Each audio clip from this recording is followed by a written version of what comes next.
Tama, nandito na po ako. Oh, mabuti naman. Nakahanda na ang hapunan. Sige po. Oh, bakit ganyan ang suot mo? Kanino naman damit yan?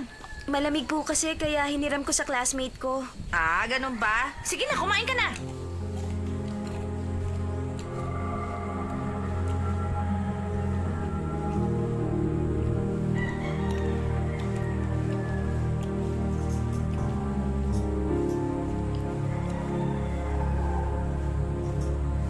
Ano ba talaga ang nangyari? Bakit? Ano bang pumasok sa isip ng lalaking yon? Maganda naman ang ngiti niya nung umaga. Hindi ko siya maintindihan. Ano ba talagang iniisip niya? Kagagawan mo ang lahat ng ito. Ano ba? Wala akong ginagawa! Yun ang akala mo! Bitiwan mo ako!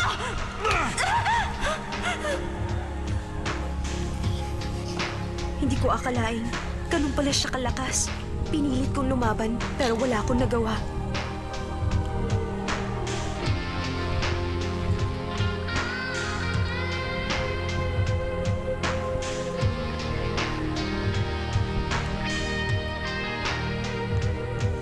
Bitiwan mo ako! Parang awa mo na! Huwag ka mo na! Huwag ka umingsi! Parang awa mo na! Damingsi! Parang awa ko na!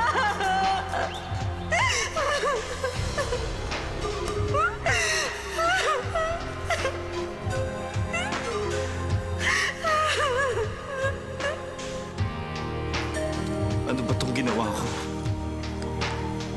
Alam kong hindi ganun si Dao Mingse. Nararamdaman kong hindi yun ang tunay niyang pagkatao. Pero bakit niya nagawa sa akin yon?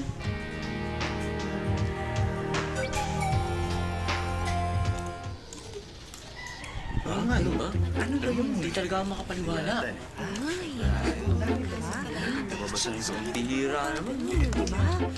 Ay, kasulat dito. Alam mo, gusto parang sasabi mo yan. Sabi kaya Ay, Sanjay. Sanjay. Sabi Eh, yun nga. Sabi ko naman sa'yo.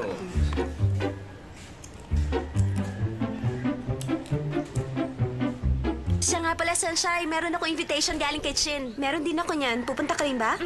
Alam mo, saya ko nang matanggap ko tong invitation. Kasi first time ko makaka-attend ng birthday party. Ang kaso, hindi ko naman alam kung anong dapat isuot pagdating sa mga ganong klaseng party. Habang papalapit ang birthday niya, hindi ko may iwasang malungkot. Bakit naman? Hindi naman ako makakapasok sa school na to kung hindi ako scholar. Kita mo nga, hindi ko alam ang dapat kong isuot sa birthday party. Aaminin ko sa'yo, Shansai. Minsan, kailangan mo rin lokohin ang sarili mo. Mahirap ako pero mataas ang pangarap.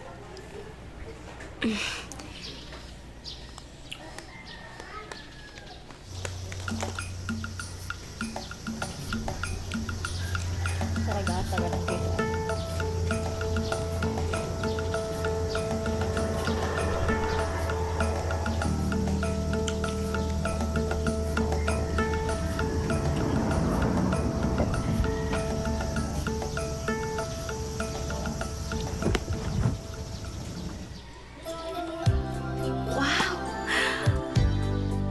Ang ganda naman ng damit na ito.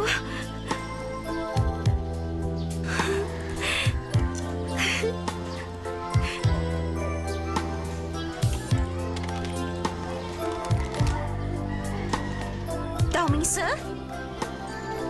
Buisit talaga ang kumag na yon. Ginawa niya ako ng hindi maganda. Tapos reregaluhan ako. Akala niya patatawarin ko siya. Ano akala niya sa akin, baliw? Hindi ko ito kailangan! Sayang po, Sansay. Mga ilalay. Hindi niya ito masusuot kapag sinoli ko. Bibigay ko na lang kay Lijen. May susuot na siya. Kana, nice idea. Sigurado ka ba? Ginawa talaga yun sa'yo? Ang sama talaga ng ugali niya, no?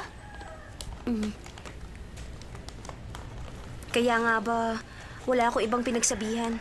Ikaw lang ang pinagsabihan ko. Pero bakit? Bakit nagawa ni Daomeng si sa'yo ang ganong bagay? Tapos binigyan ka niya ng regalo. Baka gustong humingi ng sorry. Ang gulo-gulo naman niya. Tama ka.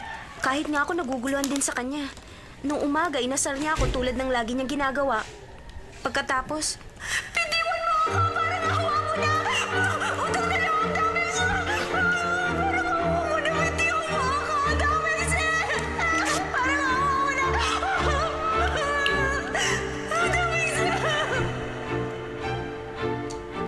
Anong nangyari? Anong ginawa ni Daomeng si sa'yo? Walas yung nahuna ba? Wala. Hindi ko nga maintindihan kung ano talagang gusto niyang mangyari. Sigurado ka ba? Oo nga. Ang totoo niyan, pagkatapos niyang ibigay itong regalo, hindi siya nagpakita sa akin. Kahit nga sa school, hindi ko na siya nakikita. Xiaoyu, pwede mo ba akong samahan sa party na yan? Invitation? Kanino galing? Teka, sa birthday ni Teng Tangshin, invited ka? Sa totoo lang, wala akong balak pumunta. Kaya lang kasi ang bait-bait niya sa akin at hindi ko magawang tumanggi. Sige na naman, sumama ka na. Pupunta din sila Lijan at Xinghe. Sinong Xinghe? Hindi mo ba siya kilala? Hindi ko pa pala sa'yo nabanggit. Classmate ko si Xinghe nung elementary. Maalalahanin at mabait yun. Nag-aaral siya ngayon sa Yingte. Alam mo, sa tingin ko magkakasundo kayong dalawa. Sige na, sumama ka na sa party. Sige na, Xiaoyu. O sige na nga. Pero sandali lang, anong isusuot natin? Ibibigay mo pa rin ba kay Lijan ang damit na yan? Yung isusuot ko nga, hindi ko pa alam. Wala kasi akong maisip. Knock-knock! Xiaoyu, hetong prutas, kumain ka muna. Teka, ano ba yung tinatago mong yan? Wala, ma. nga Ano ba? Birthday ito? card lang yan. Birthday card! Pa-birthday nakalagay, happy birthday! Pero isang salita lang ang nakasulat, invitation! Invitation card ito! Invitation card nga! Kung ganun, inimbitahan siya ni Daomeng sa Na, kanyang pwede birthday. ba? Akin na nga Nakakatuwa yan. naman. Teka, sandali, babasahin ko muna. Ito na ang katuparan ng ating mga pangarap. Teng Tang Chin. Teng Tang Chin? Yun ba yung may-ari ng Teng Company? May 8 iba't ibang stocks ang kumpanyang yun. Alam niyo bang mula sa bakal hanggang sa biochemical ang ginagawa ng kumpanyang yan at talagang napakarami nilang investment? Wow, ang galing-galing naman po ninyo. Pinabilib niyo naman ako para kayong stock analyzer sa TV. Ay, nako, Xiaoyu, tama ka. Yun ang pangarap ko nung bata pa ako, hindi nga lang nangyari. Alam mo anak, kailangan mo umattend sa party na ito. Ano bang pumipigil sa'yong pumunta? Wala ka na naman ba sa isip mo? Siguro di ba maraming mayamang lalaki sa party na yun. Kung hindi man si Daomeng, ibang mayamang lalaki, mamimili ka sa kanila. Pumunta kayo doon at hayaan ninyong palibutan kayo ng mayayaman. Tumigil na kayo sa inyong kalokohan. Kaya lang hindi po alam ni Shanchay ang isusot niya doon. Bakit mo sinabi kay Mama? Naku, tumigil ka. Xiaoyu, ayos ka lang ba? Yun lang ba? Yun lang ba ang damit ang pinoproblema ninyo sa party? Ay, ako na ang bahala sa problema nyo. Naaalala ko nung kabataan ko.